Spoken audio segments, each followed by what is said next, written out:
నమస్తే. నిన్న అసెంబ్లీలో ముఖ్యమంత్రి రేవంత్ రెడ్డి గారు బీసీల సంఖ్య ఎంత, బీసీలకు 42% రిజర్వేషన్లు ఇవ్వనప్పటికీ బీసీలకు 42% సీట్లు ఇస్తామన్నటువంటి అంశం పైన బీసీ వర్గాలంతా కూడా బగ్గుమంటా ఉన్నాయి, ఫైర్ అవుతా ఉన్నాయి. ముఖ్యంగా రేవంత్ రెడ్డి నిర్ణయాన్ని తక్షణమే మార్చుకోవాలంటూ హెచ్చరిస్తున్నటువంటి పరిస్థితి కూడా కనబడతా ఉంది. మనతో పాటు బీసీ కమిషన్ మాజీ చైర్మన్ అయినటువంటి వకులాభరణం కృష్ణమోహన్ గారితో మనం ఉన్నాం. ఒకసారి మాట్లాడేటువంటి ప్రయత్నం చేద్దాం. సార్, ఈరోజు కూడా మీరు మేధావులందరూ కూడా మీటింగ్ పెట్టడం జరిగింది. సో ఈ యొక్క మీటింగ్ ద్వారా ముఖ్యమంత్రి రేవంత్ రెడ్డి గారికి ఏ విధమైనటువంటి సంకేతాలు ఇవ్వబోతా ఉంది? బీసీలకి మరి వాళ్ళందరూ కూడా కేవలం 46% మాత్రమే పరిమితం చేస్తూ మీ జనాభా ఇంతే అన్నటువంటి సంబంధించిన కులగణలో మీ సంఖ్య ఇంతే అని చెప్పేసి తేల్చేయడం జరిగింది. సో దీన్ని ఎట్లా చూస్తారు సార్? ఇప్పుడు ప్రభుత్వానికి చిత్తశుద్ధి ఉంటే భేషజాలకు పోవాల్సిన అవసరం లేదు. సాధారణంగా ఏమనుకున్నామంటే రేవంత్ రెడ్డి అందరితో కలుపుకోలు మనిషి, చాలా అనేక డక్కా ముక్కిలు తిని ఎమ్మెల్యేగా ఎంపీగా ఇవాళ ముఖ్యమంత్రి కాగలిగిండు మా కళ్ళ ముందే అని చెప్పి మేము చాలా సరే, ఒక యువకుడు ఏ సామాజిక వర్గం వాడైనా కావచ్చు, కానీ ఇంత పెద్ద ఫ్యూడల్ మనస్తత్వం ఉందని చెప్పి మేము భావించలే. జనాభాను తగ్గించాల్సినటువంటి అవసరం ఏమున్నది? అసలు ప్రశ్నావళి రూపకల్పన చేస్తున్నప్పటి నుండే జనాభాను ఎట్లా తగ్గించాలనేటువంటి కుట్ర జరిగిందేమో అని చెప్పి మేము అనుమానించాల్సి వస్తుంది. ఎందుకంటే ప్రశ్నావళి మీద ఎన్ని అపోహలు ఏర్పడ్డా, ఎన్ని విమర్శలు వచ్చినా ఆ ప్రశ్నావళి సర్వే ప్రశ్నావళిలో మార్పులు చేసే ప్రయత్నం చేయలేం, సమర్థవంతంగా వివరాలు సేకరించే ప్రయత్నం చేయలేం. అసలు మా ఊర్లలోకి వస్తలేరు, మమ్మల్ని సర్వే చేయడం లేదంటే కూడా రెక్టిఫై చేసే ప్రయత్నం చేయలేదు. అంటే దీనికి కారణం ఏంటి? ఉద్దేశపూర్వకంగా జనాభాను తగ్గించి చూయించి వారు ఇచ్చినటువంటి 42% ఏదైతే ప్రామిస్ చేశారుగా లోకల్ బాడీస్లో, అది ఎగవేసే ప్రయత్నం చేయడానికి కుట్ర జరిగిందనేటువంటిది ఈ యొక్క సీక్వెన్సెస్ చూస్తే చాలా స్పష్టంగా తెలుస్తూ ఉన్నది. ఇది దుర్మార్గమైనటువంటిది, ఇది అప్రజాస్వామికమైనటువంటిది, మెజారిటీ ప్రజల యొక్క అవకాశాలను కాలరాసేటటువంటి విధానం అని చెప్పి నేను తప్పనిసరిగా ప్రభుత్వ వైఖరిని వ్యతిరేకిస్తున్నా. మీరు స్టేట్మెంట్ ఇవ్వడానికి అసెంబ్లీ ఎందుకండి? బిల్లు పెట్టడానికి కావాలి, బిల్లు మీద చర్చ కోసం కావాలి, బిల్లు ఆమోదం కోసం హౌస్ కావాలి. స్టేట్మెంట్ ఇవ్వడానికి గాంధీ భవన్లో కూర్చొని స్టేట్మెంట్ ఇవ్వండి, రోడ్డు మీద నిలబడి స్టేట్మెంట్ ఇవ్వండి. ఇది బీసీలను అవమానపరిచేటటువంటి ఒక కుట్రగా మేము భావిస్తూ ఉన్నాం. కాబట్టి రాష్ట్ర ప్రభుత్వానికి చిత్తశుద్ధి ఉంటే, బీసీ మంత్రులు నిబద్ధత కలిగిన వాళ్ళు అయితే, పిసిసి అధ్యక్షుల వారి కనుక నిబద్ధత ఉంటే, నేను ఎందుకంటే అనాల్సి వస్తుంది, మన వాళ్ళ నుండి కూడా అక్కడ ఏం చేయలేకపోతున్నారు, రాష్ట్ర ప్రభుత్వం చేస్తున్నటువంటి దాన్ని సమర్థించుకుంటూ కూర్చున్నారు. మీరు ఎస్సీ వర్గీకరణ విషయంలో ఆ మంత్రులు ఆ ఎమ్మెల్యే అట్లే ఉన్నారా? ప్రభుత్వాన్ని నిలదీసి గల్లబట్టి ఇవాళ షమీమ్ అఖ్తర్ రిపోర్ట్లో క్రిమిలేయర్ పెట్టమంటే కూడా క్రిమిలేయర్ పెట్టకుండా చూసిన వాళ్ళు. అది మన మొగతనం, అది మనగాడి లక్షణం, అది జాతి పట్ల ఉన్నటువంటి అంకిత భావం. మీరు ఉన్న రిజర్వేషన్లను తగ్గించేసి జనాభాను తగ్గించే ప్రయత్నం చేస్తూ ఉంటే కూడా ఓహో ఆహో చారిత్రక దినం అని చెప్పి సంక్షేమ మంత్రి మాట్లాడుతూ ఉంటే మేము ఏం చేయగలుగుతాం?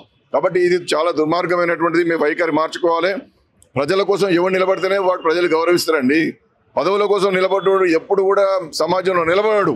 కాబట్టి మొత్తం రీసర్వే చేయాలి, 100% సర్వే జరగాలి, ఆ డాటాతోని బిల్లు పెట్టాలి, చట్టం కావాలి, రాజ్యాంగ సవరణ కోసం ఒకవైపు వెళ్ళాలి, మరొక వైపు న్యాయ పోరాటం చేయడానికి రివ్యూ పిటిషన్ వేయాలి, లార్జర్ బెంచ్ కోసం కోరాలి, అక్కడ పోరాటం చేయాలి, అక్కడ 42% తగ్గించుకోవాలి. ఇక్కడ చేసినటువంటి ఈ చట్టాన్ని అమలు చేసేటటువంటి దిశగా ఎప్పుడైతే రాష్ట్ర ప్రభుత్వం ముందుకు పోతుందో అప్పుడే ఈ రాష్ట్రంలో ఉన్నటువంటి బీసీలు గౌరవిస్తారు, మీకు ఆదరాభిమానాలు పొందగలుగుతారు.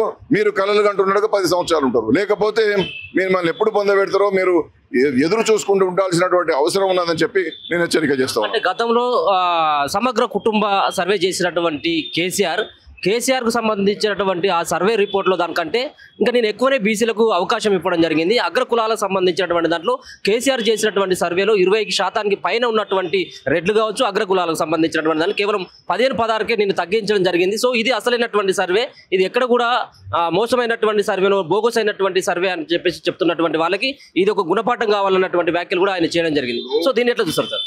ఒకటే అండి, రేవంత్ రెడ్డి గారు గమనించాల్సింది కేసీఆర్ గారికి సమాధానం చెప్పడం కాదండి, బీసీలకు ఇచ్చిన హామీ ఎట్లా నిలబెట్టుకుంటామని మేము అడుగుతున్నాం. కేసీఆర్ గారికో కిషన్ రెడ్డి గారికో ఇంకెవరికో ఇచ్చిన హామీలతో మాకేం పనండి?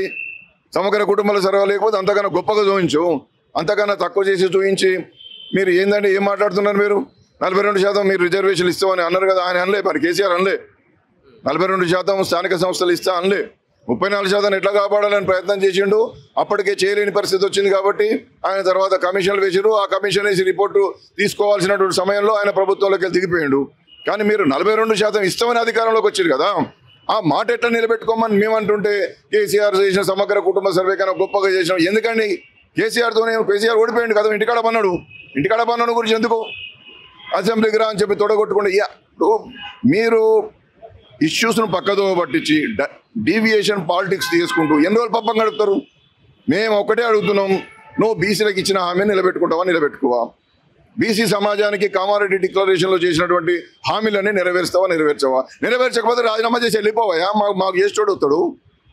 మా హామీలు మాకు ఇచ్చినటువంటి ఈ 60% బీసీ జనాభా సముద్రాల కోసం నువ్వు ఇచ్చినటువంటి హామీలతో అధికారంలోకి వచ్చినావు.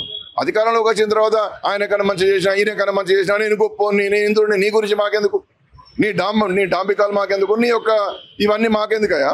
మేము ఒకటే అడుగుతున్నాం, నీకు చిత్తశుద్ధి ఉంటే, నీకు నిజాయితీ ఉంటే, నీకు ధర్మబద్ధంగా ఉంటే, సమాజం పట్ల నీకు కన్సర్న్ ఉంటే మెజారిటీ ప్రజల యొక్క ఇచ్చినటువంటి హామీలు నిలబెట్టుకోవడానికి ముందుకు రావాలి. అనవసరమైన భేషజాలు తగ్గించుకో, అహంకారం తగ్గించుకో. ఇది ప్రజాస్వామ్యం, ఇది నియంతృత్వమైనటువంటి ప్రభుత్వం కాదు. ప్రజలు ఎన్నుకుంటే నువ్వు గెలిచినావు, నీకు నువ్వు ప్రకటించుకోలే.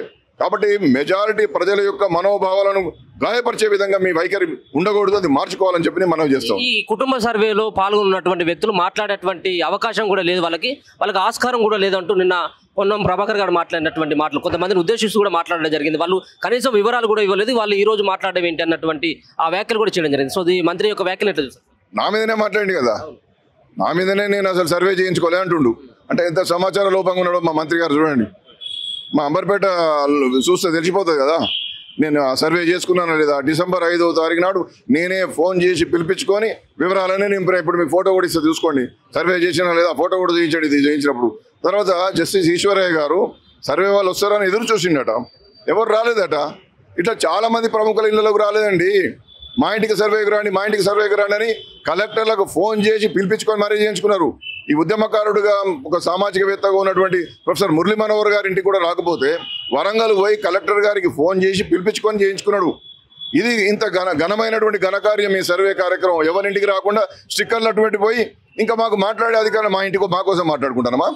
జాతి కోసం మాట్లాడుతున్నాము. అసలు ఆయన మాట్లాడి ఆయన భుజాన వేసుకొని మా జాతి సంగతి ఏందని చెప్పి ప్రశ్నించాల్సింది పోయి జాతి కోసం నిలబడ్డటువంటి జస్టిస్ ఈశ్వరయ్య గారును ఒక వకలవనం కృష్ణమోహన్ రావు మీద విమర్శలు చేస్తారా?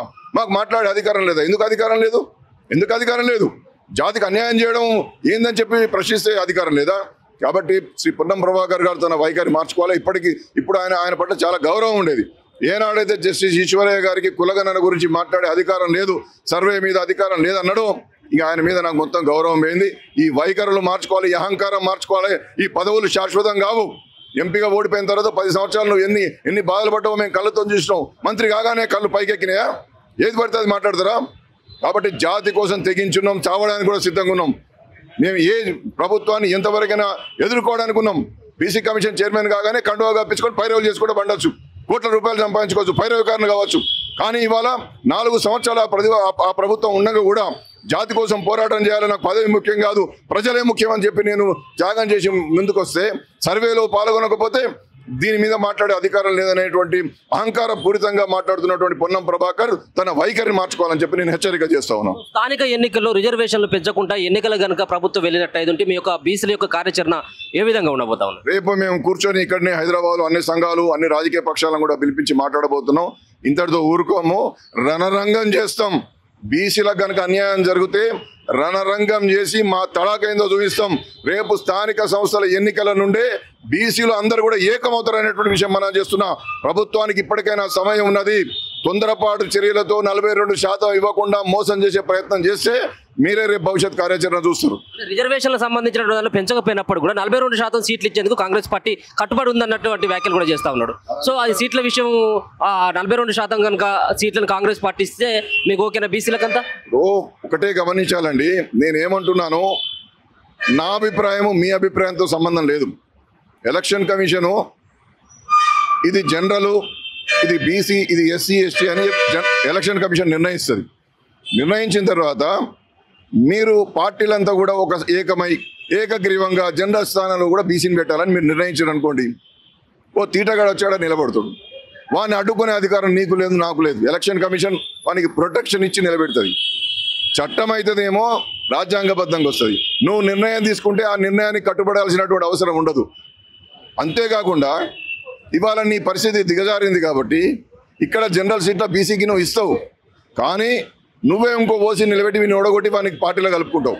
అట్లా కూడా కుట్ర అయ్యేటోడు కూడా కాకుండా అవుతుంది. కాబట్టి ఈ విధానం మంచిది కాదు.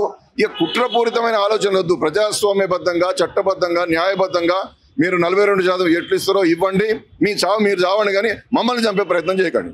మల్లన్న విషయంలో ఒక మాట, నిన్న ఆ సర్వే నివేదికలకు సంబంధించినటువంటి పేపర్లను సైతం కూడా ఆయన కాల్ చేయడం జరిగింది. మీలాంటి మేధావులు సైతం కూడా పేపర్లను చింపేటువంటి పరిస్థితి కనబడతా ఉంది. సో బీసీ సామాజిక వర్గానికి మీరు ఏ విధమైనటువంటి మెసేజ్ ఇవ్వదలుచుకున్నారు? అద్భుతమైనటువంటి మేమందరం అర్థ ప్లాజాలో జరిగిందని చింపి చెత్తబుట్లో పారేసినాం, ఆయన తగలబెట్టిండు, అంతే అండి.